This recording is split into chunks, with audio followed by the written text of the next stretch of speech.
என்னெல்லாம் படிச்சோம் நம்ம?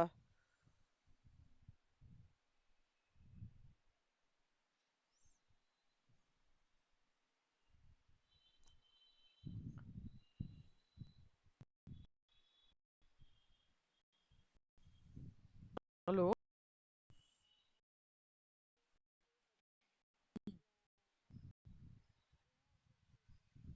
ஆ சூப்பர். அப்புறம் வேற என்னலாம் கண்ணா?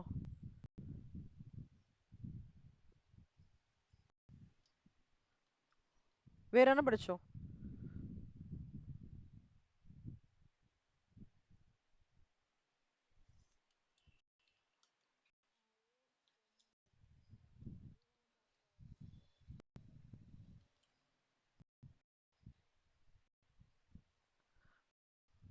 ஒரு 4, 5 நேம்ஸ் ஞாபகம் இருக்கா?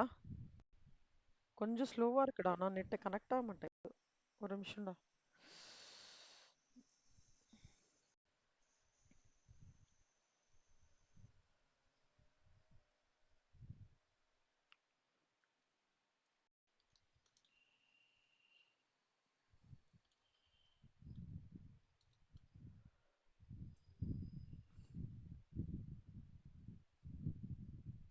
இப்போ என்னோட வாய்ஸ் கிளியரா இருக்கா கண்ணா? ஓகே. ஒரே நிமிஷம்டா. ஹேங் ஆயி இதுவாகுது.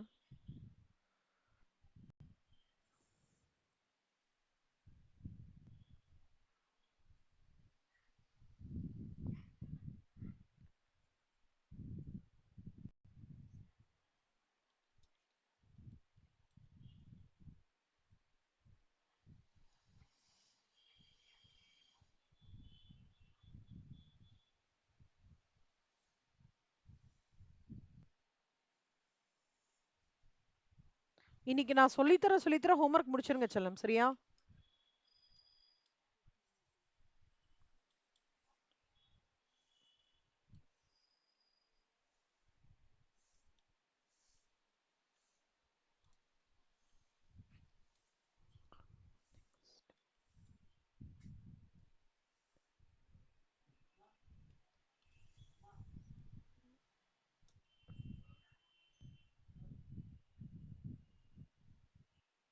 இப்போ இதுல வந்து கான்செப்ட் வந்து என்னன்னா, so we will deal with lot of accounting standards. Like how do you value your closing stock? How to calculate earnings per share? How do you value your no reporting period? Um, closure ஆனதுக்கு அப்புறம் before the board of directors signs அந்த இன்டர்வெல்ல ஏதாவது items இருந்ததுன்னா how do you account it? And அதுக்கப்புறம் வந்து diluted EPS னா என்ன? How do you deal with right shares? How do you deal with bonus share split? So lot of like deferred tax liability னா என்ன? Deferred asset னா என்ன? Okay, so all these things வந்து we'll be dealing now. குட்டி குட்டியா பார்ப்போம். So you have to be thorough with all the 60 illustrations. அதுலேருந்து உங்களுக்கு கிட்டத்தட்ட you will come across 20 marks. கண்டிப்பா ஷுவர் ஷார்ட்டா 20 marks இருக்கும். ஸோ ஃபர்ஸ்ட் அதை தரோ பண்ணிடுறேன்.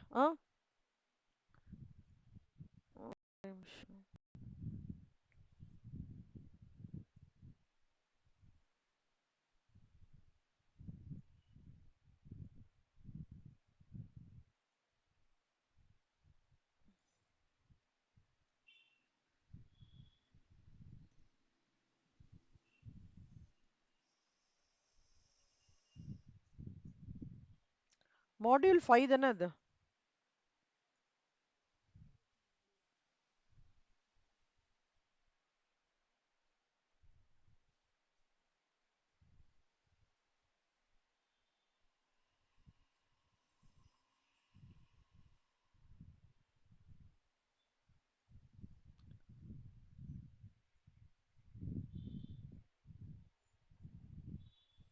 ஸோ இதுல ஜென்ரலாவே வந்து ஆம்,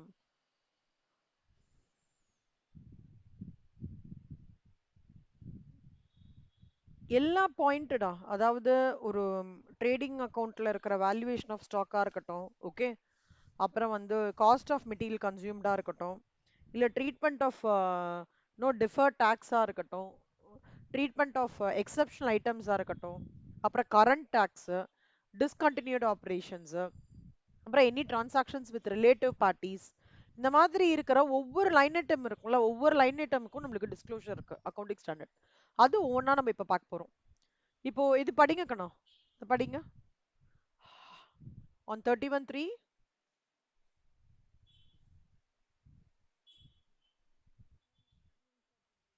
Oh, sorry, sorry, sorry. Oh, sorry.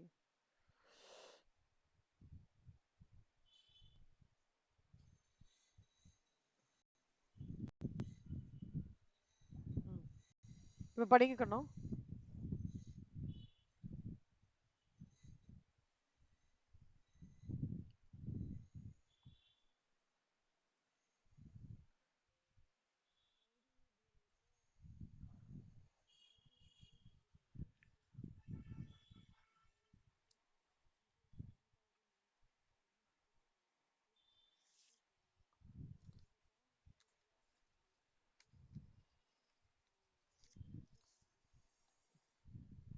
So இதுல என்ன அண்டர்ஸ்டாண்ட் பண்ணிக்கிறீங்க?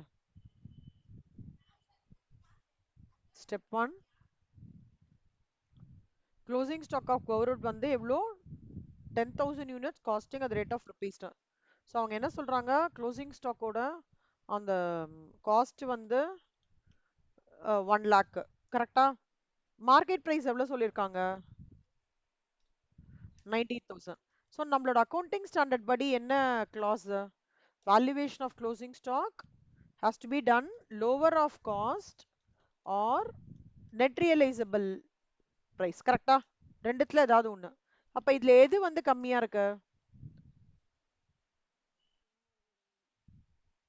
90,000. அப்ப 90,000 தான் inventory should be valued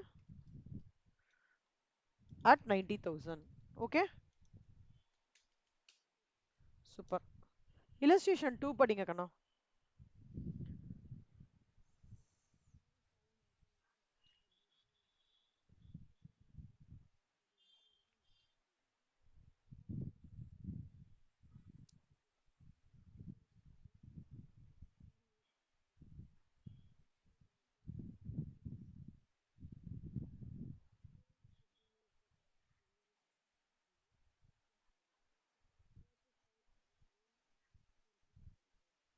இதுல பாருங்க, இதுல காஸ்ட் ஆஃப் தி ப்ராடக்ட் என்ன? Cost price of the product. Super. இல்ல நெட் ரியலைசபிள் வேல்யூன்றது எப்படின்னா, அவங்க என்ன சொல்றாங்க, the same could be used as a raw material for an existing product, the purchase price for the same. அதாவது இதையே வந்து அவங்க ரா மெட்டீரியலா யூஸ் பண்ணிக்கலாமா. ஓகே, அப்படி யூஸ் பண்ணியிருந்தாங்க அப்படின்னா அதோட விலை வந்து 40,000. பட் ஆனா இப்போ இதோட ப்ராடக்ட் வந்து நான் ஃபர்தரா மாடிஃபிகேஷன் பண்றேன்னா எனக்கு 10,000 ரூபாய் ஆகும். அப்போ net realisable value of the product என்ன? 40,000 minus 10,000, 30,000. அப்போ 60,000 or 30,000, whichever is less. இப்போ எது எடுத்துக்கணும் வேல்யூவேஷன் ஆஃப் ஸ்டாக்குக்கு பேலன்ஸ் ஷீட்ல? அவ்வளவுதான். Okay, super. இல்லஸ்ட்ரேஷன் 3 இது படிங்க கண்ணா.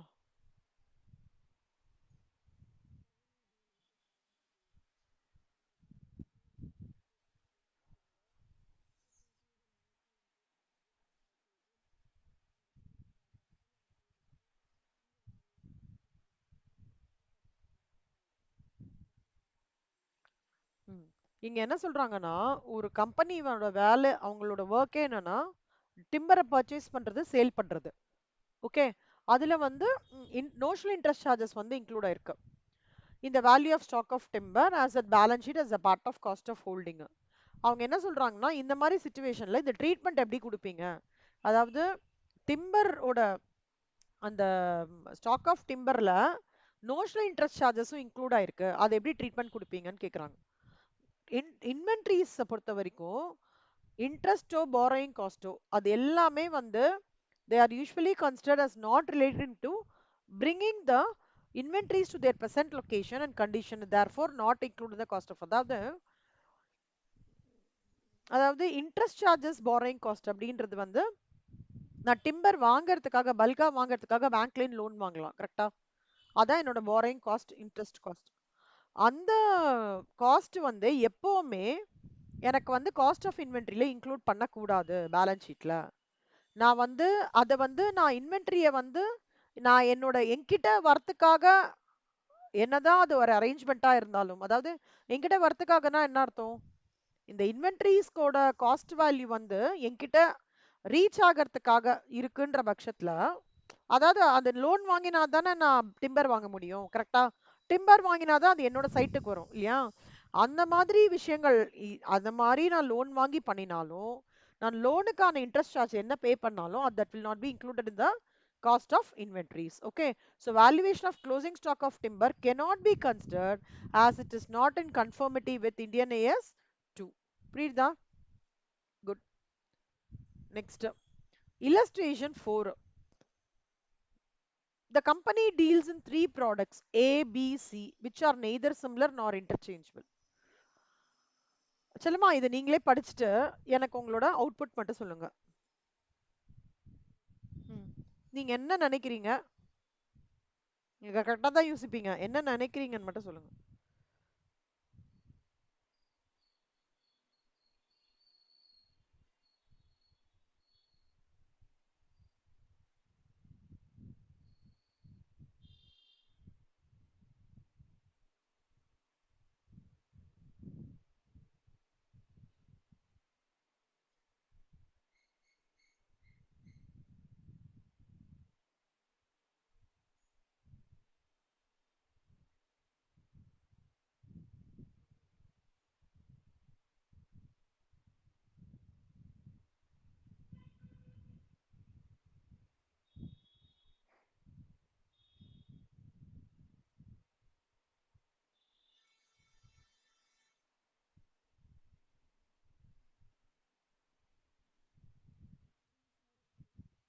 ஆ.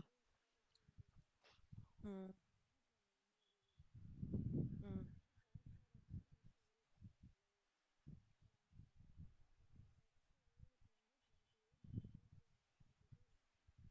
ம்.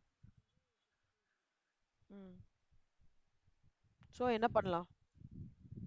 இந்த சம்மோட அப்ரோச் புரிஞ்சுது அந்த சம்மோட ஆன்சரு.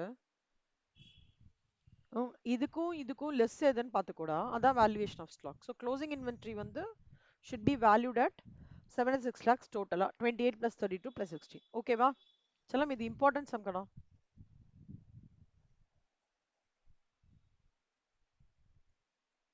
Important sum. இது எல்லாமே டைப் 1 ப்ராப்ளம் தான் என்ன? Type 1 problem. இதை நல்லா தரவு பண்ணிட்டீங்கன்னா எம்சிக்யூஸ்க்கும் ஒரு 14 மார்க்ஸும் ஈஸியா கிராக் பண்ணிடலாம்.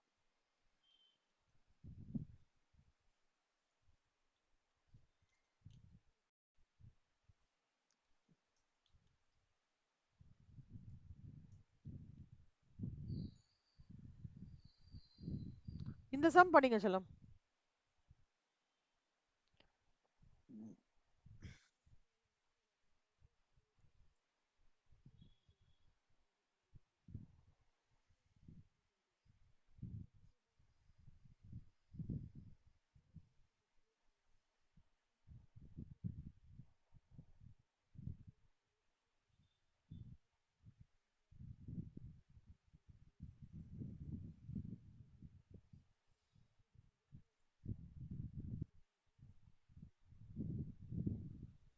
என்ன சொல்லியிருக்காங்க சம் எக்ஸ்பிளைன் பண்ணுங்க.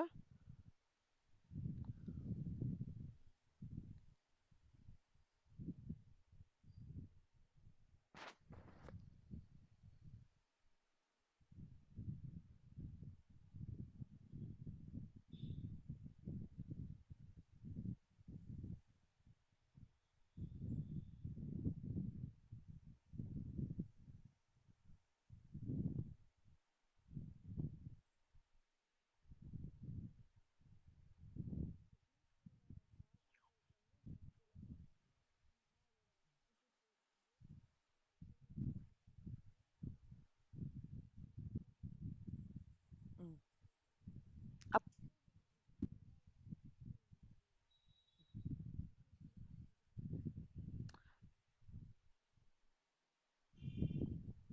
இல்ல செல்லம்மா, அதாவது Till March 2021, 75%.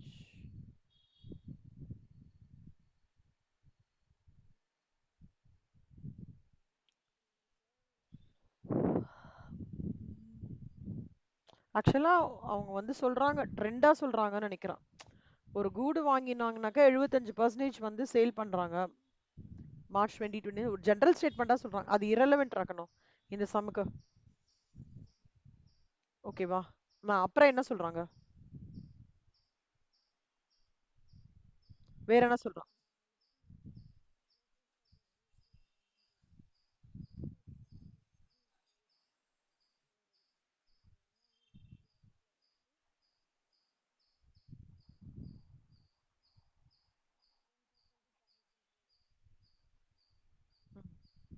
10% கமிஷன் போக நம்ம டிஸ்க்ளோஸ் பண்றோம். அப்போ ஸ்டெப் ஒன் இதே தான். எல்லாத்துக்கும் இதே தான்டா மெஜாரிட்டி. சரியா? ஸோ ஸ்டெப் ஒன் வந்து 40 lakhs. ஐயோ சாரி. ஸ்டெப் ஒன் வந்து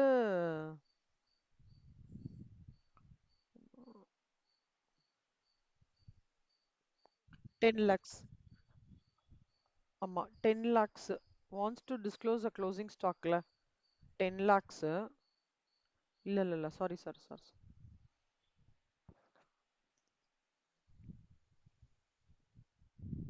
ஆனா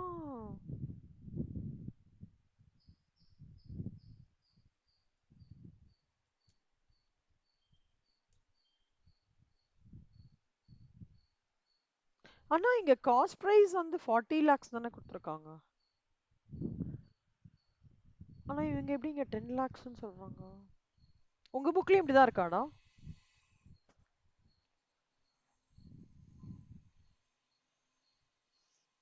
வந்துனா உங்க உங்க புக்லயும் அதே மாதிரி இருக்கா பாருங்க.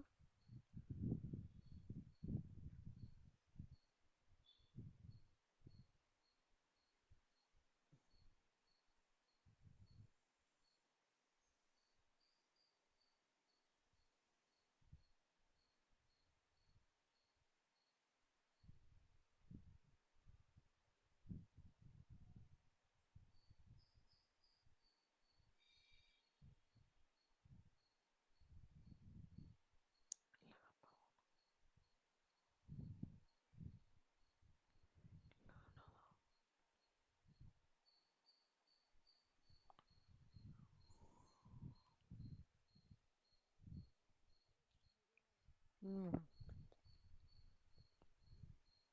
சரிடா, அப்ப நம்ம இப்படியே எடுத்துக்கலாம்.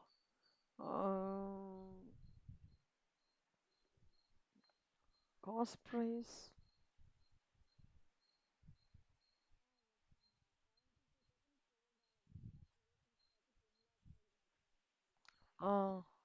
ஆமா செல்லம்மா. அதாவது இங்க டேட் வந்து 2023ன்னு மாத்திக்கோங்க செல்லம். அது மட்டும் மாத்திக்கோங்க.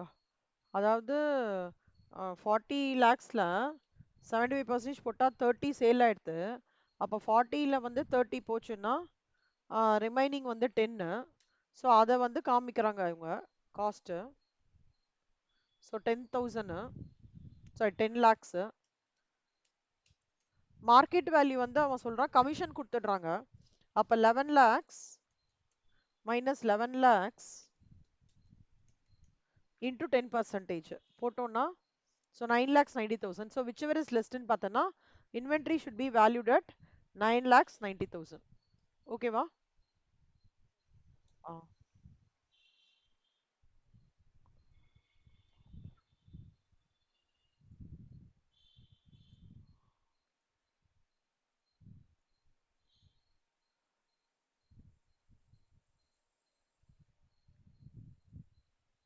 சூப்பர். இது வந்து டைப் 1 ப்ராப்ளம்.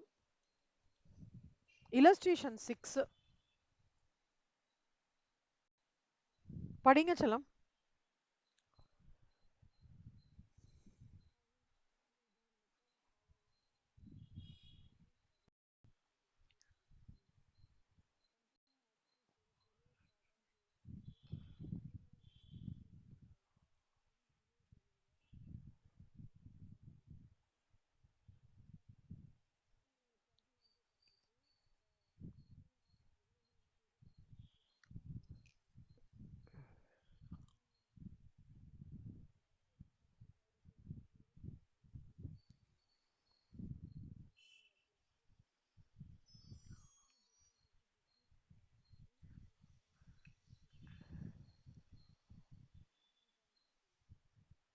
ம்.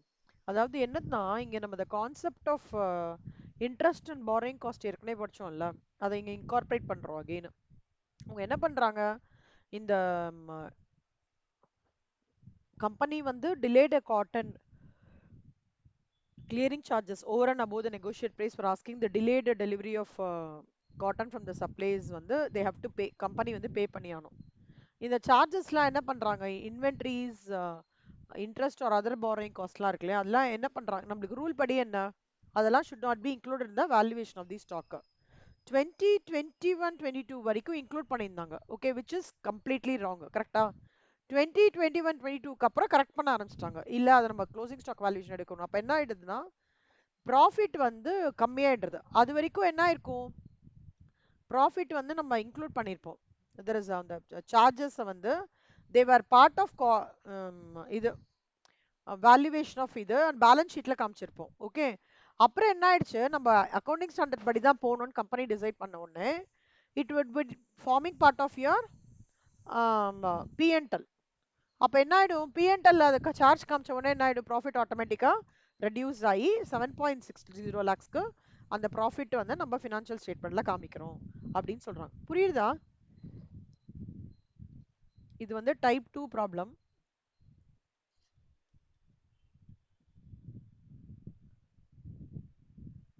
சொல்லமா இது ஹோம்ஒர்க் போட்டுறீங்களாடா? ஒரே மாதிரி சம் தான். Type 1 homework. இதுவும் ஹோம்ஒர்க்கா போட்டுடலாம்.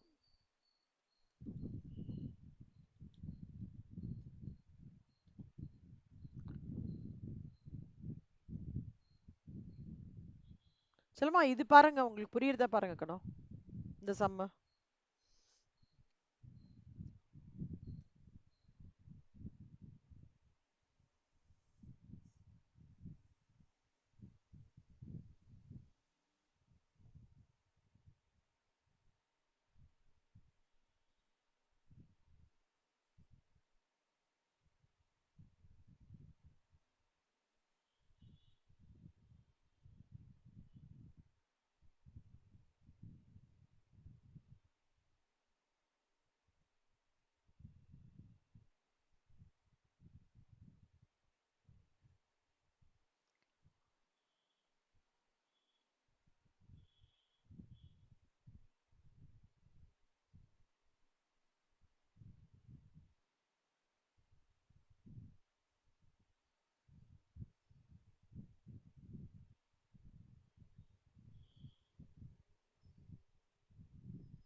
புரிஞ்சதா? Very good.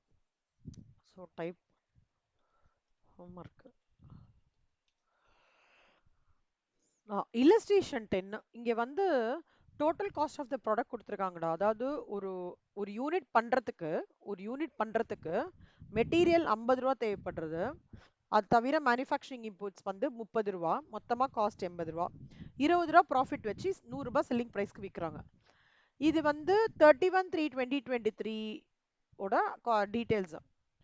31/3/2023ல செல்லிங் பிரைஸ் 100 ரூபாயிலேருந்து 70 ரூபா கம்மியாயிடுது. Okay, price of raw material has also gone down to rupees 8. 12 ரூபாய் இருந்தது 8 ரூபாய் போயிடுறா. X Limited had in its stock 6,000 units of materials which was bought as per the above rate on the same date. Compute the value of closing stock as on 31/3/2023. அதாவது as per AS2 என்ன சொல்றாங்கன்னா, price of the materials decline ஆகும்போது and it is estimated that the cost of finished products will exceed the net realizable value, the materials are returned down to net realizable value. In such circumstances, replacement cost of the materials may be the best available measure of their net realizable value. அதாவது இப்ப total cost வந்து 80 ரூபா, கரெக்டாடா? ஆனா எவ்வளவு ரூபாய்க்கு வந்து அதை விற்கிறதுக்கு டிசைட் பண்ணிட்டாங்க? 70 ரூபா. 80 exceeds the net realizable value 70 ரூபா. ஆனா as எதனால 70 ரூபா raw materialsம் has gone down from 12 to 8 rupees. So இந்த 80 rupees exceeding the net realizable value of 70. Okay, the inventories should be valued at 70 each. As such, the total value of stock will be 4,20,000, 6,000 units into 70. இங்க பாருங்க கண்ணா, first 100 ரூபாய் இருக்கு. 100 ரூபாயிலேருந்து இதை வந்து 70 ரூபாய் கம்மியாயிடுது. ஆனா காஸ்ட் விலை என்ன? 80 ரூபாய். அப்போ 70 ரூபாயா 80 ரூபாயான்னு பார்த்தா எது கம்மி? 70 ரூபாய். அதனால valuation of stock should be done at 70. புரியுதா? ஒரே கான்செப்ட டிஃப்ரெண்ட் சினாரியோஸ் கொடுத்து எக்ஸ்பிளைன் பண்ணிருக்காங்க, அவ்வளவுதான்.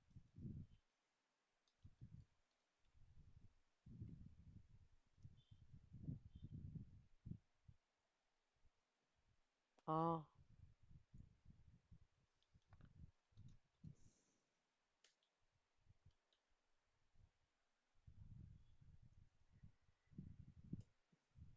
சிலமா ஃபர்ஸ்ட் இது படிங்க கண்ணா. கண்ணம்மா இது உங்களுக்கு ஆல்ரெடி தெரியுமோன்னு தோன்றதுடா. ஏன்னா போன வாட்டி நான் எடுக்கும் போது இது நீங்க தான் ஆன்சர் பண்ணீங்க. சரி, எனிஹோ படிக்கலாம். ஃபர்ஸ்ட் ஒன் படிங்க. Raw materials were purchased at.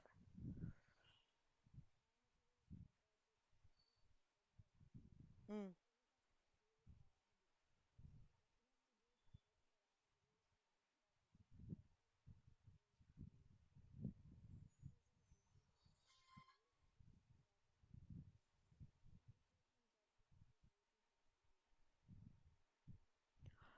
என்ன அர்த்தம்? ரா மெட்டீரியல்ஸ் ஒரு கிலோக்கு 100 ரூபாய் பர்ச்சேஸ் பண்றாங்க. ரா மெட்டீரியலோட பிரைஸ் டிக்ளைனிங் ஸ்டேஜ்ல இருக்கா. ஃபினிஷ்டு கூட்ஸ் வந்து எவ்வளவு ரூபாய்? It is sold below cost. Is expected to be sold at below the cost. Okay, 10,000 kgs of raw materials is on stock. Replacement cost is 80 per kg. இங்க வந்து இந்த டோட்டலா இந்த ஃபினிஷ்டு ப்ராடக்ட் இருக்குல்ல கண்ணா, ஒரு கேஜிக்கு 100 ரூபாய். அப்போ 100 ரூபான்றது காஸ்ட். கரெக்டாடா? ரியலைசபிள் வேல்யூ எவ்வளோ? 80 ரூபா. எது லெஸ் ரியலைசபிள்? அப்போ ஒரு கேஜிக்கு 80 ரூபானா 10,000 கேஜிக்கு 8 லட்சம் ரூபாய். இதுதான் ஃபர்ஸ்ட் இன்ஸ்டன்ஸோட answer. Okay, so 80 lakhs value of 10,000 kg 80 lakhs வந்து will be the valuation of stock. First scenario. அடுத்த scenario படிங்க கண்ணா.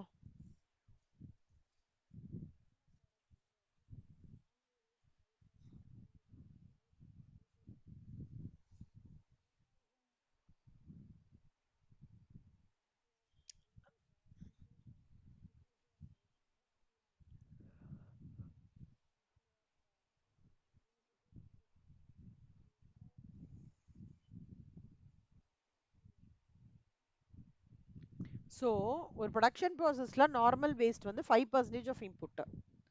Okay, அப்போ 5,000 MT of input were put in a process resulting in a wastage of MT. Cost per MTA வந்து எவ்வளவு சொல்றாங்க? 1000 ரூபாய். The entire quantity of waste is on stock at the year end. So wastage வந்து பார்த்தோம்னா 300. ஆமா, were put in resulting in a wastage of 300. அதுல வந்து normal loss வந்து பார்த்தோம்னா நார்மல் லாஸ் ஆக்சுவலா 5% ஆஃப் இன்புட்னா என்னடா வரும்? எவ்வளோ இன்புட்? 1000.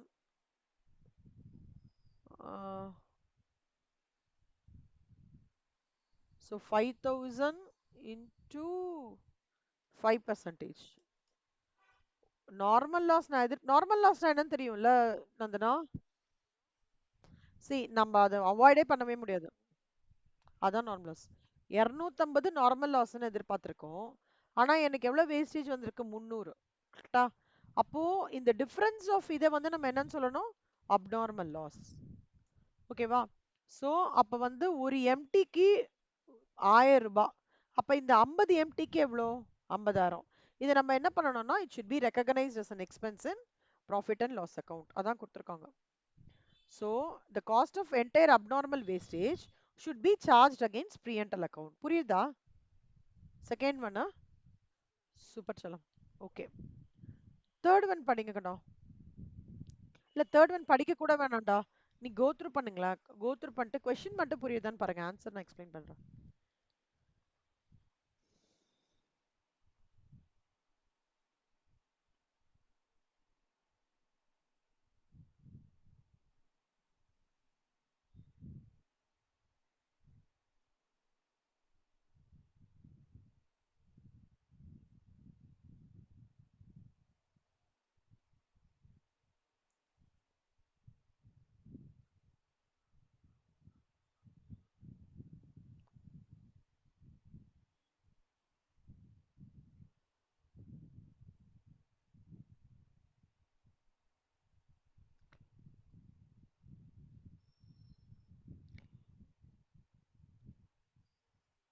ஓகேவா?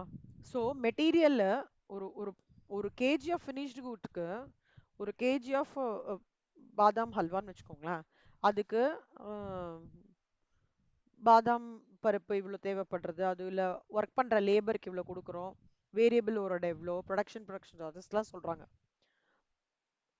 ஆஃப் நார்மல் கெப்பாசிட்டி 1 lakh kgக்கு 10 லட்சம் சொல்கிறாங்க.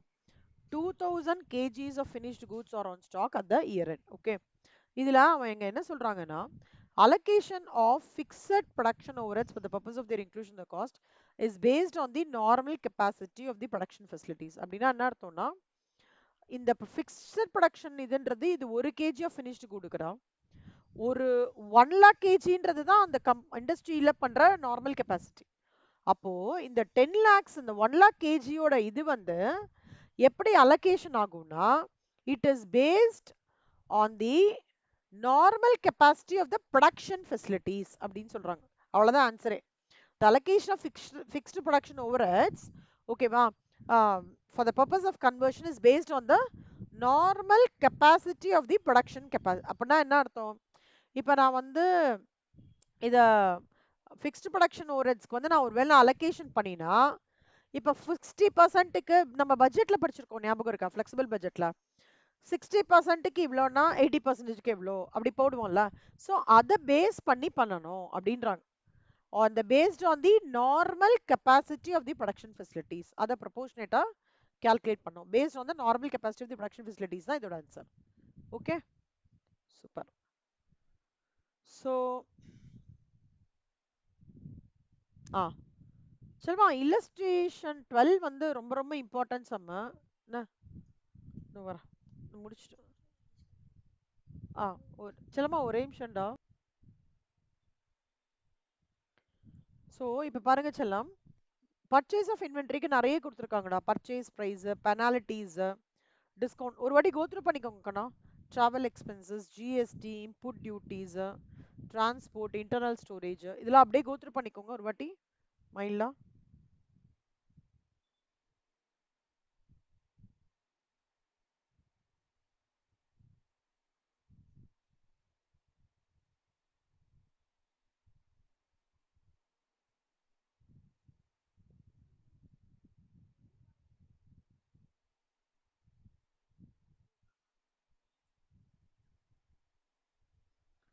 ஓகேவாடா?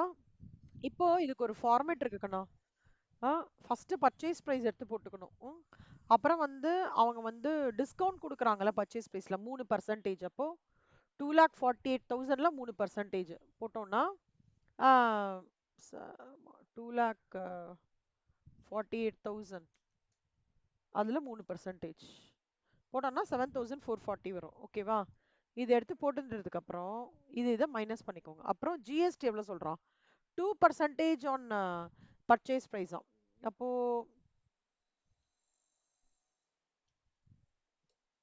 இது டிராவல் எக்ஸ்பென்சஸ் எவ்வளோ? 8,000. இம்போர்ட் டியூட்டிஸ் என்ன? 10,000.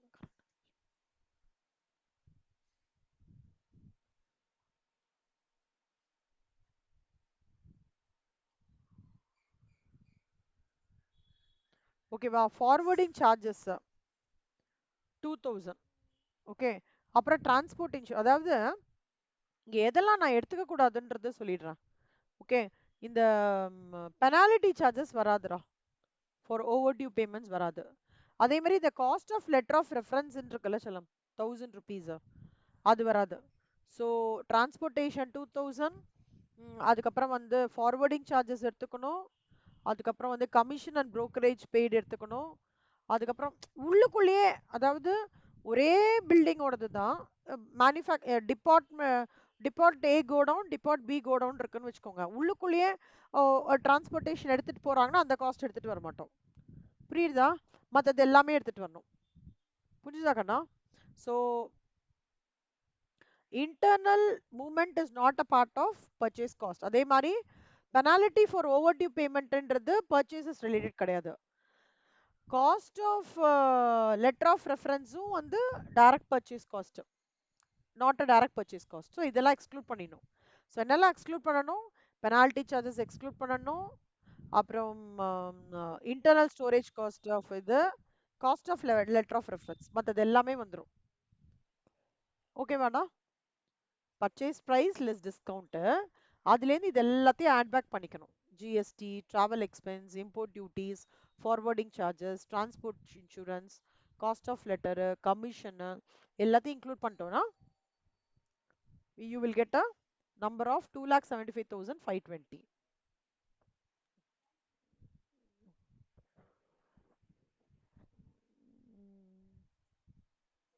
வேற ஏதாவது மிஸ் ஆகிறதா?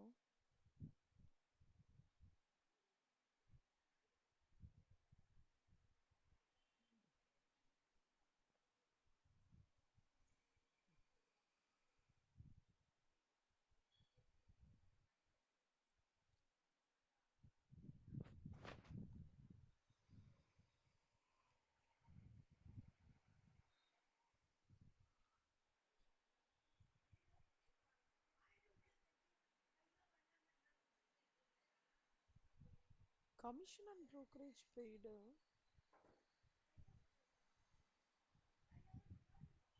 செல்லம், உங்க புக்லயும் உங்க 5,000 இருக்காடா?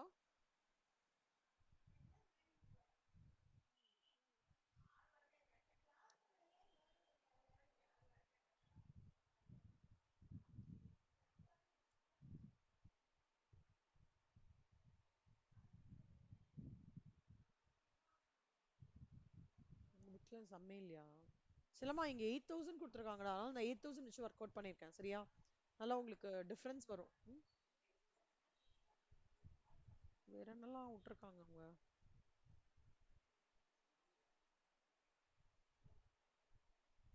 Cost of letter of reference வராது செல்லமா. ஓகே, இங்க கொடுத்துருக்காங்க.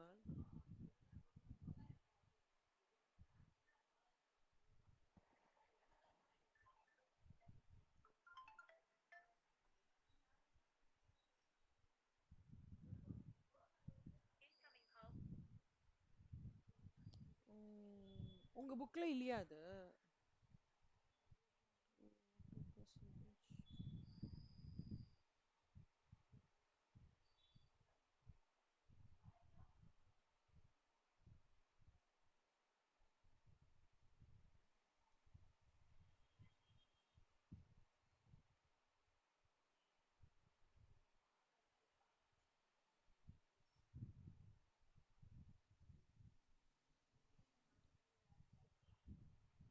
Cost of letter of reference எடுக்க மாட்டோம்.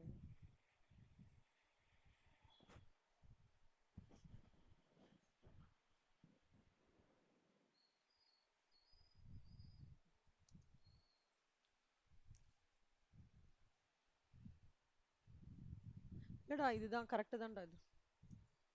ஓகேவா? ஸோ எதெல்லாம் எடுக்கக்கூடாதுன்னா நாட் டு டேக்கன் போடுறேன். Cost of letter of reference, அப்புறம் வந்து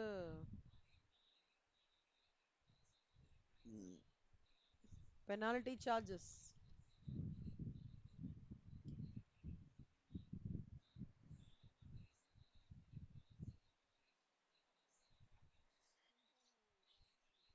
internal transport, storage cost, internal transport.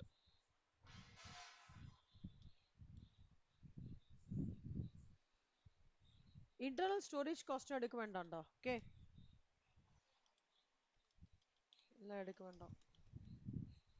So ஞாபகம் வச்சுக்கோங்க, இங்கே போடு. காஸ்ட் ஆஃப் லெட்டர் ஆஃப் ரெஃபரன்ஸ்னா வந்து சிலமா இந்த ஃபேக்டரிங்னு சொல்லிட்டு ஒரு கான்செப்ட் இருக்கு. ஒரு காமிக்க சொல்றேன். ஃபேக்டரிங் அதாவது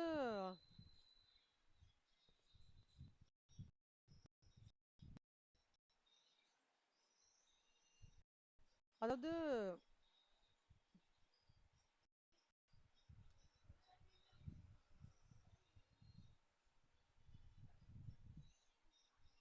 ஒரு நம்மளோட நம்மளுக்கு வந்து ஒரு கஸ்டமரோட இது கிடைந்த பைசா வாங்க முடியலடா, கிரெடிட் சேல்ஸ் பண்ணிட்டு. சரியா? நம்ம என்ன பண்ணுவோம்னா ஃபேக்டரிங் ஒருத்தர் கிட்ட போயிட்டு இந்த மாதிரி எனக்கு இவங்க எல்லாம் பைசா திருப்பி கொடுக்கல, எனக்கு எப்படியா ஃபாலோ பண்ணி வாங்கி கொடுத்துரு, நான் உனக்கு கமிஷன் பே பண்றேன் அப்படின்னு சொல்லுவாங்க. அப்ப வந்து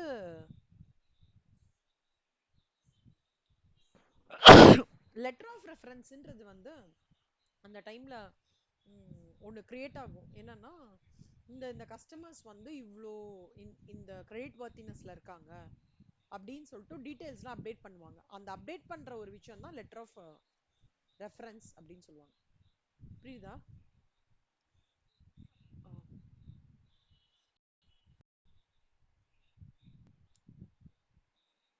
ஜென்ரலா ஒரு லெட்டர் ஆஃப் ரெஃபரன்ஸ் அப்படின்னா என்ன அர்த்தம்னா ரெக்கமெண்டேஷன் லெட்டர் அப்படின்னு சொல்லுவாங்க. ரெக்கமெண்டேஷன் லெட்டர்னா என்ன? நந்தனா வந்து இஸ் அ பொட்டன்ஷியல் எம்ப்ளாயி. நீங்க இந்த எம்ப்ளாயியை உங்க ஆர்கனைசேஷனுக்கு எடுத்தீங்க அப்படின்னா உங்களுக்கு பெரிய லெவல்ல சக்சஸ் ஆர்கனைசேஷன்ல பெரிய கான்ட்ரிபியூஷன் பண்ணுவாங்க அப்படின்னு ஒரு லெட்டர் ஆஃப் ரெக்கமெண்டேஷன் கொடுக்குறாங்கன்னா நார்மலா லெட்டர் ஆஃப் ரெஃபரன்ஸ்ன்றது இது பண்ணுவாங்க. பட் நம்மளோட இந்த கான்டெக்ட்ல வந்து cost of letter of reference இந்த காஸ்டிங் ஜென்ரலா என்னன்னா ஃபேக்டரிங் பண்றது தான் வந்து ரெஃபர் பண்ணுவாங்க. ஓகே, அதெல்லாம் இதுல வராதுடா, பர்ச்சேஸ் ஆஃப் இன்வென்டரியில வராது. அதுக்கப்புறம் வந்து ஆ சொல்லுமா இப்ப வந்து எக்ஸ் லிமிடெட் வந்து ஃபைனலைஸ்ட் இட்ஸ் அக்கவுண்ட்ஸ் ஆன் 31/3/2023. சரியா? ஃபைனலைஸ் பண்ணிருக்கு. ஃபினான்ஷியல் ஸ்டேட்மெண்ட்ஸ் வந்து போர்ட் ஆஃப் டைரக்டர்ஸ் வந்து அப்ரூவ் பண்ணிருக்காங்க. எப்பவுமே ஞாபகம் வச்சுக்கோங்க கண்ணா, ஃபைனலைஸ் பண்ணிட்டு கொஞ்ச நாள் கழிச்சு போர்ட் ஆஃப் டைரக்டர்ஸ் அப்ரூவ் பண்றாங்கன்னு வச்சுக்கோங்களேன். இந்த ரெண்டுத்துக்கு நடுவுல ஏதாவது ஒரு இவெண்ட் ஆச்சுன்னா அதை என்ன சொல்லுவாங்க? Events occurring after the end of reporting date but before the uh, financial statements are approved by இதுவா இருக்கு. ஆனா அதுக்கு நடுவுல ஒரு ஆக்சிடென்ட் மாதிரி ஆயிடுத்துன்னு வச்சுக்கோங்க, அது வந்து நம்ம வந்து ஈவென்ட்ஸ் ஆஃப்டர் த ரிப்போர்ட்டிங் பீரியட்னு சொல்லிட்டு கன்சிடர் பண்ண மாட்டோம். நல்லா புரிஞ்சுக்கோங்க செல்லமா. ஃபைனலைஸ் பண்ணிட்டாங்க, ஓகே, அதுக்கப்புறம் ஒரு ஆக்சிடென்ட் ஆகுறது, அதுக்கப்புறம் தான் அப்ரூவல் நடக்கிறதுன்னு வச்சுக்கோங்களேன். இப்போ இந்த ஆக்சிடென்ட் ஆகும்போது நடக்கிற எந்த விஷயமுமே போர்ட் ஆஃப் டைரக்டர்ஸும் அப்ரூவ் பண்ண மாட்டாங்க. அது ஈவென்ட்ஸ் ஆஃப்டர் த ரிப்போர்ட்டிங் பீரியட்னு சொல்லக்கூடாது. இது வந்து க்ரக்ஸ். இப்போ AS10 இதுதான் சொல்றதுடா. AS10 என்ன சொல்றது? அக்கவுண்ட்ஸ் ஃபைனலைஸ் ஆயிட்டு போர்ட் ஆஃப் டைரக்டர்ஸ் வந்து அப்ரூவ் பண்றதுக்கு இன் பிட்வீன் ஸ்டேஜ்ல அன்ஃபோர்சீன் ஹேப்பனிங்ஸ் ஏதாவது நடந்ததுன்னா அதை ஈவென்ட்ஸ் ஆஃப்டர் த ரிப்போர்ட்டிங் பீரியட்னு சொல்லக்கூடாது அப்படின்றது தான் AS10 சொல்றது. இப்போ இந்த கொஸ்டின் படிங்க செல்லம்.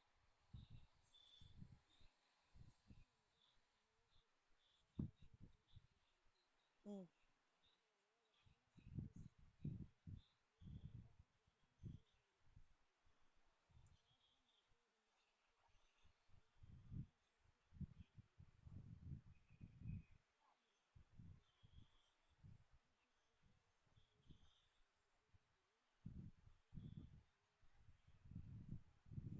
ஆ ஸோ எப்போ அக்கௌண்ட்ஸ் ஃபைனலைஸ் பண்ணியிருக்காங்க? 31/3/2023.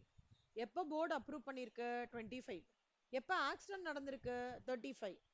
அப்பனா இது ரெண்டுத்துக்கு நடுவுல இது நடந்தாலும் any unforeseen happenings will not be treated as a events after the reporting period. புரியுதாடா செல்லம்? இந்த சொல்யூஷன் அப்ஜெக்டிவ் மட்டும் பண்ணிட்டாக்கணும்.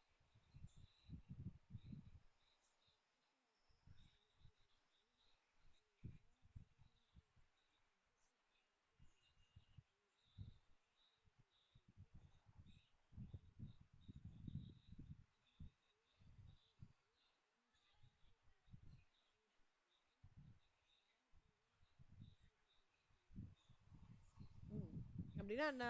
ஒரு என்டிட்டி வந்து ஃபினான்ஷியல் ஸ்டேட்மெண்ட்ஸை அட்ஜஸ்ட் பண்ணலாம் for events after the reporting period. Okay, அதுக்கு ஃபுல்லா வந்து இது சப்போர்ட் பண்றது AS10. ஆனா the disclosures that entity should give about the date when the financial statements were approved for issue and about dates, இது அதாவது AS10 வந்து என்னெல்லாம் சொல்றது, AS10 வந்து என்னெல்லாம் சொல்றது அப்படின்னு பார்த்தோம்னா, எந்த ஈவெண்ட்டை வந்து ப்ராப்பரா எடுத்துக்கணும், எந்த ஈவெண்ட்லாம் எடுத்துக்க கூடாதுன்றத வந்து இது கிளியரா சொல்றது. ஓகே, இது படிடா கண்ணா. Definition of events after the reporting date.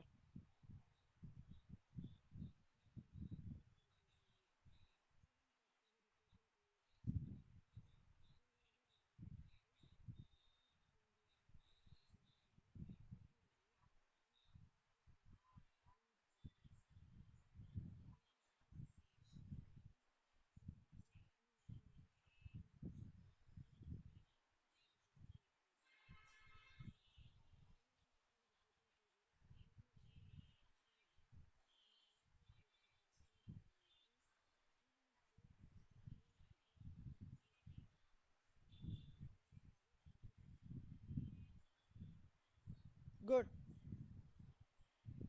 Events after the reporting பீரியட்னா ஃபேவரபிளா இருக்கலாம், அன்ஃபேவரபிளா இருக்கலாம். ஓகேவா?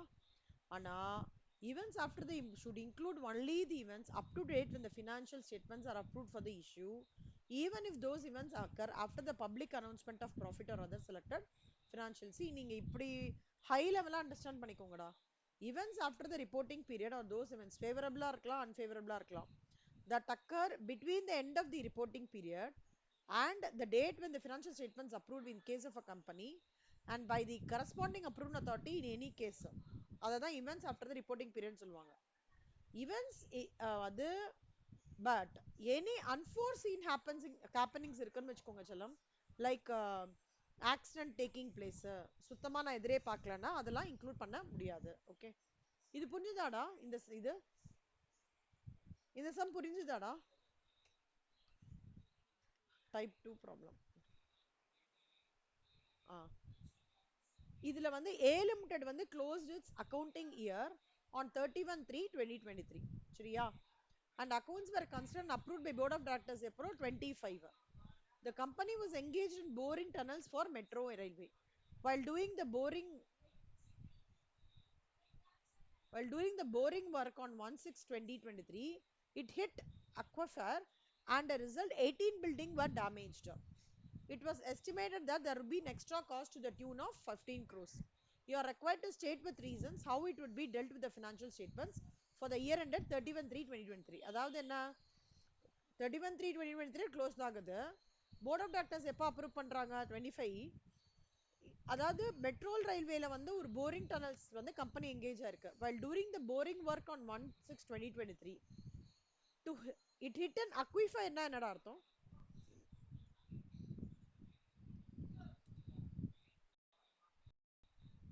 இதுதான் அக்விஃபயர். ஒரு பெரிய இத வந்து இது பண்றது. இதோ இது அக்விஃபயர். புரியுதா? ஒரு ராக் மாதிரி இருக்கும், அதை வந்து ஹிட் பண்ணிடுச்சு. ஓகே, அந்த மெட்ரோ ஒர்க் நடக்கும்போது ஹிட் பண்ணிடுச்சு. அதனால என்ன ஆயிடுச்சு, போர் பண்ணும்போது ஹிட் பண்ணிடுச்சு, 18 பில்டிங் டேமேஜ் ஆயிடுச்சோம். அதாவது இதுக்கு எடுத்துட்டு அஸ்திவாரத்தை இப்போ இதெல்லாம் இருக்குன்னு இது சுத்தி இது இருக்குன்னு வச்சுக்கோடா. இந்த இந்த படம் பார்த்திருக்கீங்களா செல்லம் நீங்க? இந்த விஜயகாந்த் படம்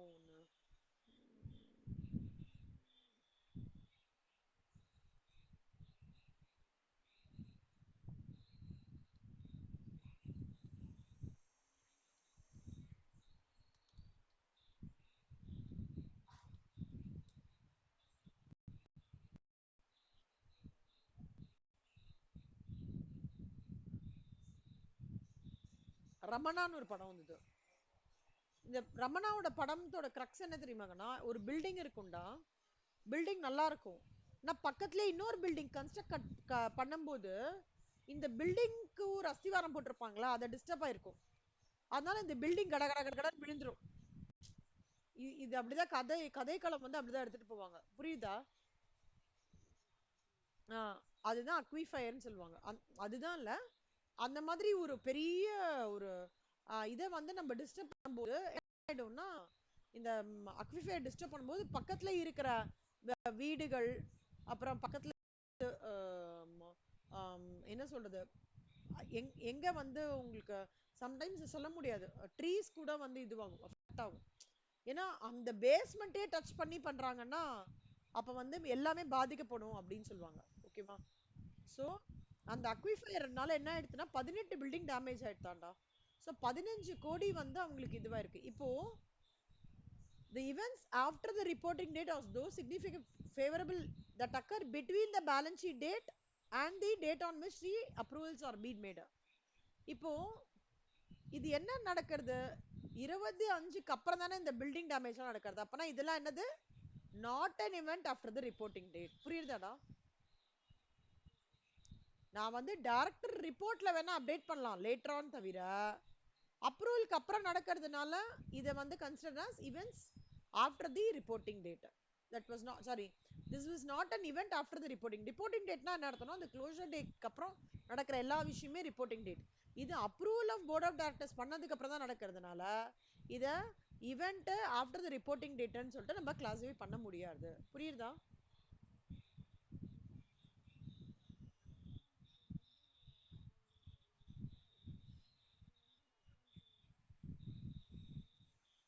இதுலமா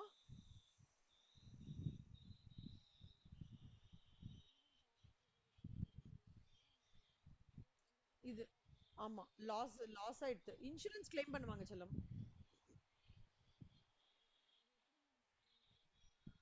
அடுத்த வருஷம் இயர் எண்டிங் இருக்குல்லடா, அதாவது 2024 20 2023 24 1/4/2023 2024ல வந்து இன்சூரன்ஸ் கம்பெனி தான் ரெக்கவரி கொடுத்தா பிஎன்எல்ல கிரெடிட் கொடுப்பாங்க.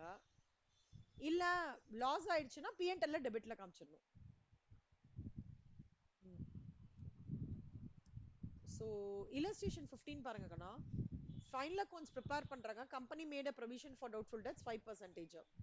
2023 லாஸ்ட் வீக்ல ஒரு டெட்டார் வந்து heavy loss, debtor for rupees 20 lakhs suffered heavy loss and subsequently become insolvent. அதாவது நம்ம ஒருத்தனுக்கு செல் பண்ணிருப்போம்ல, அவன் இன்சால்வெண்ட் ஆயிட்டான். ஓகே, கம்பெனி வந்து can provide the full loss out of the insolvency of the debt in the final accounts year ended 31/3/2023னா எப்ப வந்து prepare பண்றாங்க, 31/3/2023, அதுக்கு முன்னாடியே தானே இது நடந்திருக்கு. அதனால இந்த இந்த இதுல வந்து it is an adjustable event. Company can provide the full loss out of the insolvency of the debtor இந்த ஃபைனல் அக்கவுண்ட்ஸ்ல கண்டிப்பா காமிச்சிடலாம் அப்படின்னு சொல்றாங்க. புரியுதாடா? ஏன்னா இது எப்ப நடந்திருக்கு, பிப்ரவரியிலே தெரிய வந்துருதே இல்ல. அப்போ நம்ம கண்டிப்பா மார்ச்ல அதுக்கான இம்பாக்ட் கொடுக்கறதுல எந்த விதமான ஒரு செகண்ட் தாட்டும் வச்சுக்கவே வேண்டாம். It is a pre existing event which has happened ahead of my preparation of the final accounts. அதனால it is considered as a adjustable event and very much we can give the provide the full loss out of the insolvency of the debtor in the final accounts for the year ended 31/3/2023. ஓகேவா Selma? Selma 15 and 16 homework.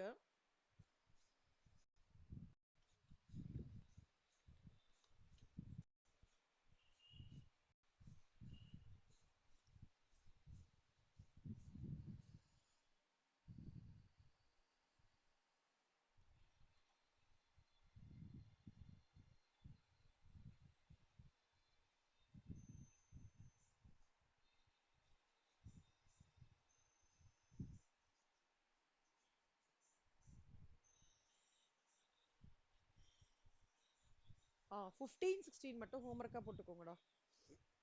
17th இருந்து 17th இருந்து நான் எடுக்கிறேன். Okay, டில் 15th.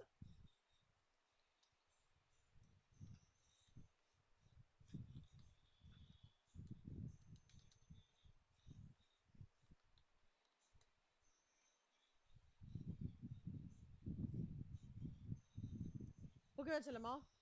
Okay Kannamma, நான் இன்னைக்கு இன்னைக்கு இதோட class இது பண்றேன். பிரேக்ஃபாஸ்ட் ஆக்சுவலா சாப்பிடல. நாளையில இருந்து நம்ம கண்டிப்பா ஒரு 9 to 11 வச்சுக்கலாம். ஓகேவா? நான் எப்படினாலும் டைமிங் சொல்றேன்டா. ஆமா 9 to 11 தான் இருக்கும் கிளாஸ், அதுக்கு மேல டைமிங்லாம் மாறாது செல்லம். ஓகே, சோ இன்னைக்கு நீங்க அந்த 16 சம் ஹோம்ஒர்க் முடிச்சுட்டு எனக்கு அனுப்பிச்சிடுவீங்களா? சரி செல்லம்மா, ஓகேடா.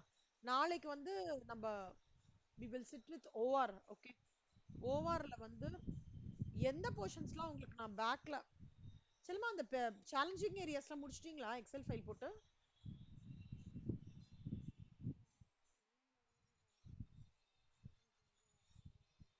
என்னமோ எனக்கு இன்னைக்குள்ள அனுப்பிச்சிடுறீங்களா? ஓகே. நாளைக்கு வந்து ஐ வில் சிட் வித் இது அசைன்மெண்ட். ஓகே. ஓஆர்ல. ஓகே சொல்லுங்க. பை கண்ணா, தேங்க்யூடா. Bye by.